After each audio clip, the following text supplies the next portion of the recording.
మనం మన ప్రభువును ఆరాధించడానికి దేవుని వాక్యంలో నుండి కొన్ని తలంపులను చూద్దాం.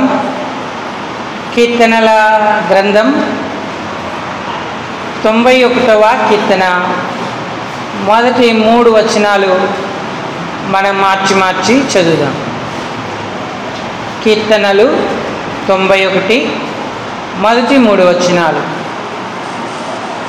మహోన్నతుని చాటున నివసించువాడే సర్వశక్తుని నీడను విశ్రమించువాడు.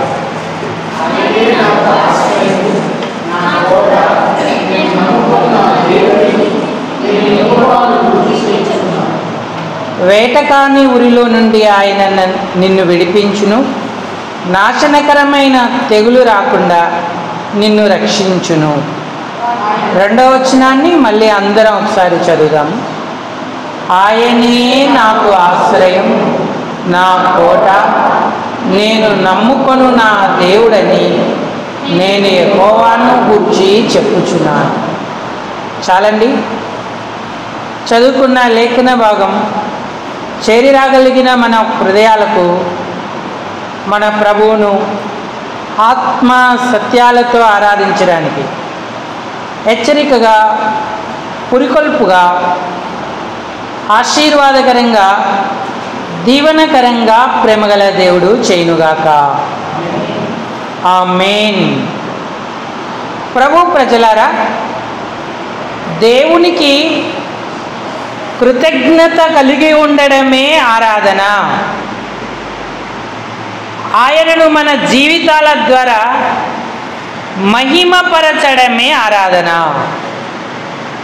దేవుని గురించి చెప్పుకోవడానికి, ప్రకటించడానికి మన దగ్గర ఏముంది?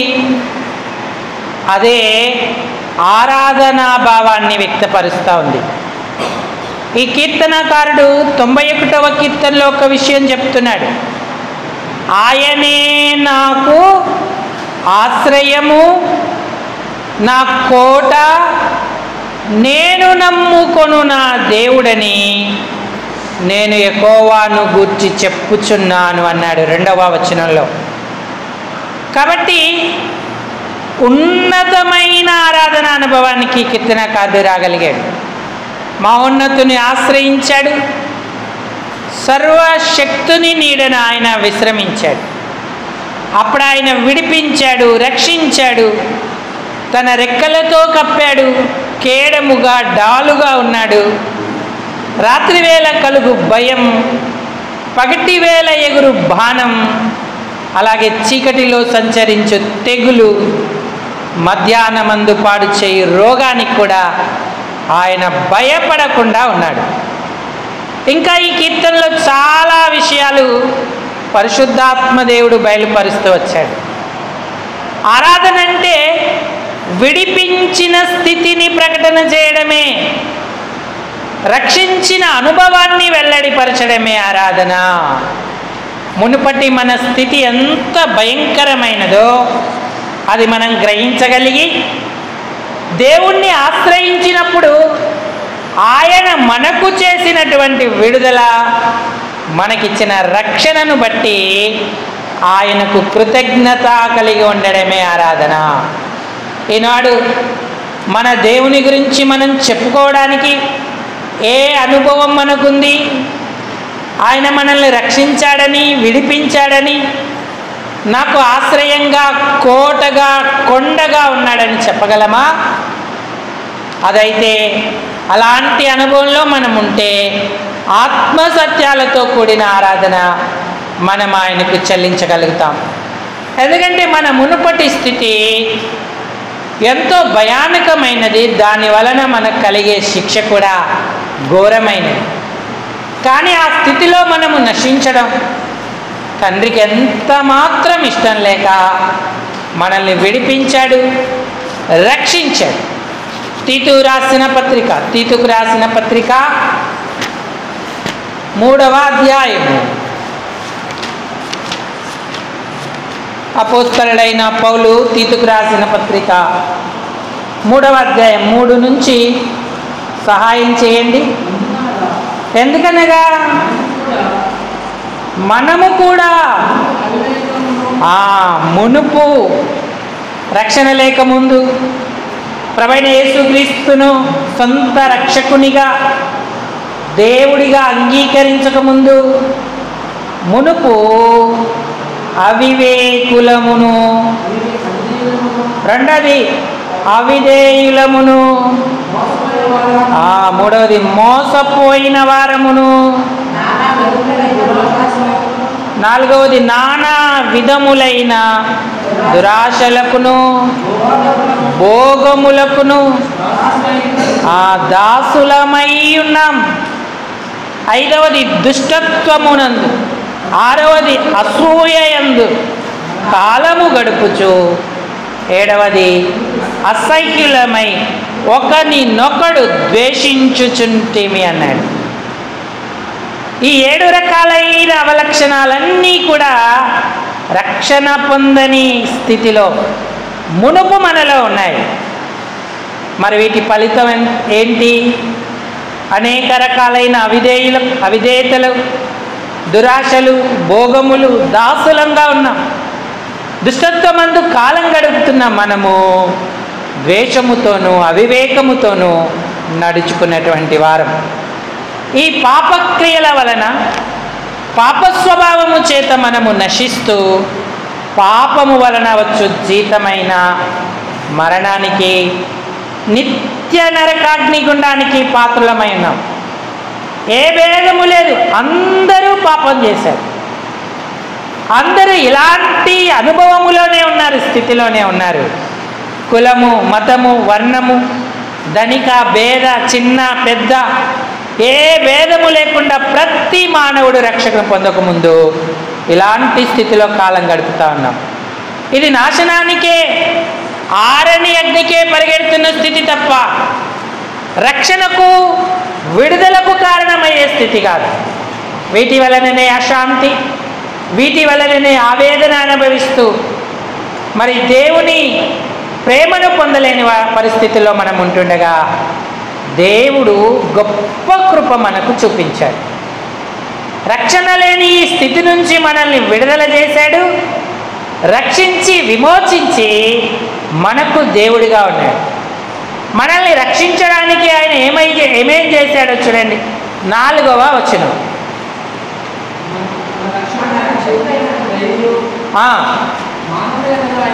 మన రక్షకుడైన దేవుని యొక్క దయయు మానవుల ఎడల, మనందరి ఎడల, నీ ఎడల, నా ఎడల ఆయనకున్న ప్రేమ ప్రత్యక్షమయ్యను అన్నాడు. ఇలాంటి స్థితిలో ఉన్న మనలను దేవుడు ప్రేమించాడు. రెండవది దయ చూపించాడు. 5వ వచనంలో అన్నాడు తన కనికరము చొప్పుననే అన్నాడు. కనికరము కూడా ఆయన అనుగ్రహించాడు. దేవుని ప్రేమ, దేవుని దయ, దేవుని కనికరం ఈనాడు మనలను ఆ పాపపు పాత రోత స్థితి నుంచి విమోచించి ఆయన రెక్కల కిందికి తీసుకొచ్చింది. ఆయన రెక్కల కింద మనకు ఆశ్రయం దొరికింది. మనకు బలముగా, కోటగా, కొండగా ఆయన ఉన్నాడు. అందుకే కీర్తనకారుడు ఆయనను స్తుతిస్తూ మహిమపరుస్తూ ఉన్నాడు. దేవుని దయ ఆయుష్కాలమంతయు ఉండును అన్నాడు. ఆయన కోపము నిమిషమాత్రమే ఉండును అన్నాడు. ఆయన ఎంత దయామయుడో ఆయన దయను అనుభవించిన వారు మాత్రమే ఎరగగలుగుతారు. ఆయన దయ పొందుకున్నందుకు కృతజ్ఞులై హృదయపూర్వకంగా ఆయన ఆరాధించేటువంటి వారిగా ఉంటారు. ఆయన ప్రేమ ఎంత గొప్పదో! ఆయన మంచి వారిని, నీతిమంతులను ప్రేమించలేదు కానీ పాపులను ప్రేమించి అసహ్యులను ఎన్నుకొని ఎన్నికలేని వారికి కృపను అనుగ్రహించాడు. ఆ ప్రేమ మన ఎడల ప్రత్యక్షపరచాడు.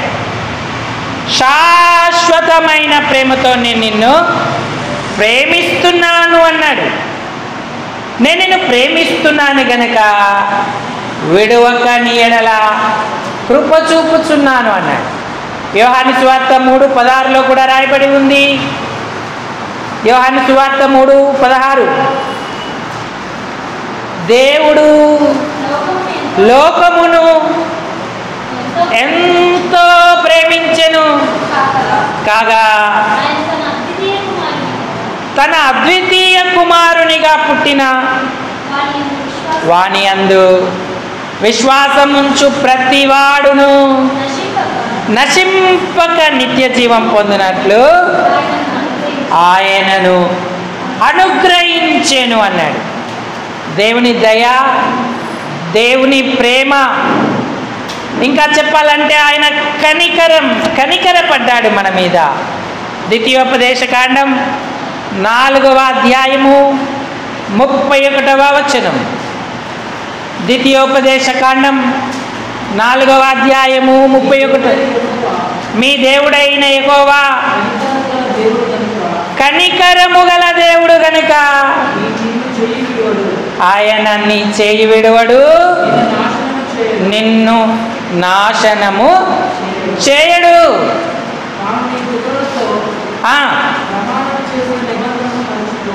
ఆయన పితరులతో ప్రమాణము చేసిన నిబంధనను మరచిపోడు అన్నాడు. ఆయన దయా, ప్రేమ, కనికరాల చేత మన విమోచనకు తన ప్రియ కుమారుణ్ణి పంపి ఆయన మనల్ని రక్షించాడు. ఈనాడు అవివేకులం, అవిధేయులం, మోసపోయిన వారం, దురాశల చేత నడిపింపబడిన వారమైన మనలను ఆయన రక్షించి నాశనము నుంచి విడుదల చేశాడు. ఏ శిక్షావిధి లేకుండా కృప చూపించాడు. అందుకే ఎఫెసీ 2లో రాయబడి ఉంది, అపరాధముల చేత పాపముల చేత చచ్చిన మనలను ప్రేమ చేత కృపచేత రక్షించెను లేదా బ్రతికించెను అంటాడు. ఆయన ప్రేమ ఎంతో గొప్పది. మానవులందరి పాప పరిహారం కొరకు ప్రభు కన్యక గర్భాన జన్మించాడు. 33.5 సంవత్సరాలు పరిశుద్ధంగా జీవించాడు. మనం చేతులతో చేసిన పాపానికి ఆయన చేతుల యందు మేకులు కొట్టబడ్డాయి. కాని రాని స్థలాలకు వెళ్ళినందుకు కాలయందు మేకులు కొట్టబడ్డాయి. శరీర సంబంధమైన పాపానికి కొరడా దెబ్బల చేత వీపంతా కూడా నాగటి చల్లవలే దున్నబడింది. అడ్డుకరకు నిలుకరకు వేలాడదీయబడ్డాడు. పక్కలో బల్లెపోటు, ఆఖరక్త బొట్టు వరకు కార్చాడు. ఆయన ఆశ్రయించిన వారందరికీ కూడా ఆయన నాశనం, ఆ ఘోరమైన స్థితి నుంచి విడుదల, విమోచన కలగజేస్తూ ఉన్నాడు. ఇప్పుడు క్రీస్తు యేసునందుంటే వాడు నూతన సృష్టి అన్నాడు. పాతవి గతించెను అని. నేను పాపిని ప్రభాని ఒప్పుకుంటే అసూయ, ద్వేషం, భోగములకు దాసత్వం, దురాశలన్నిటి నుంచి విడిపింపజేసి ఆయన మనకు నూతన స్వభావం, నూతనమైన కృపనిస్తాడు.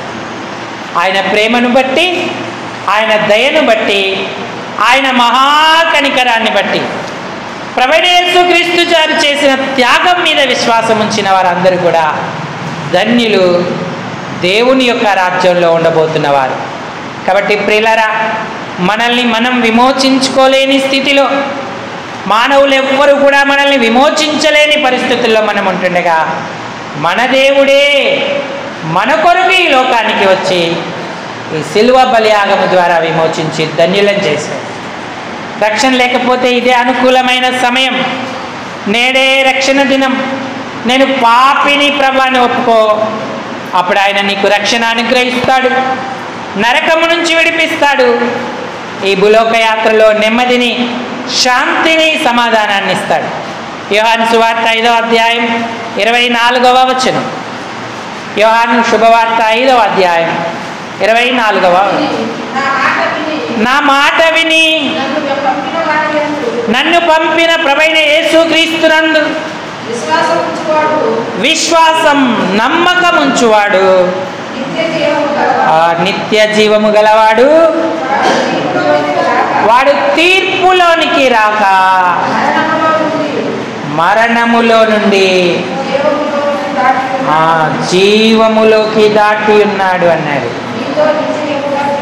ఇప్పుడే ప్రభువైన యేసునందు విశ్వాసం ఉంచు, ఆ గొప్ప ధన్యత నీకు లభిస్తుంది. ఒకవేళ రక్షించబడి దేవుని బిడలమై ఉంటే మునుపటి మన స్థితి ఎంత భయానకం, నశింపజేయబడవలసిన మనకు ఎంత కనికరం, ఎంత దయ, ఎంత ప్రేమ దేవుడు చూపించాడు.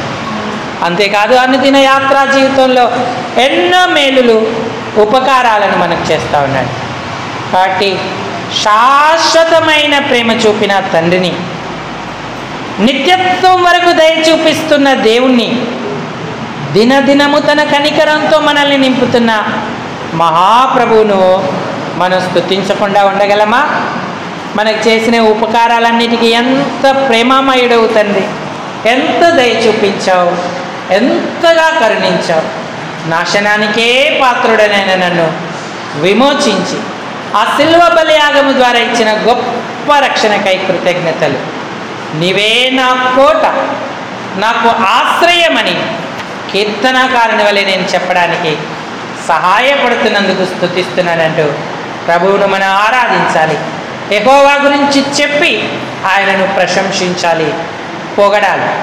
91వ కీర్తన 2వ వచనం మరోసారి చదవండి. ఆయనే నాకు ఆశ్రయం, నా కోట, నేను నమ్ముకొనిన నా దేవుడని నేను యెహోవాను గూర్చి, అదే ఆరాధన.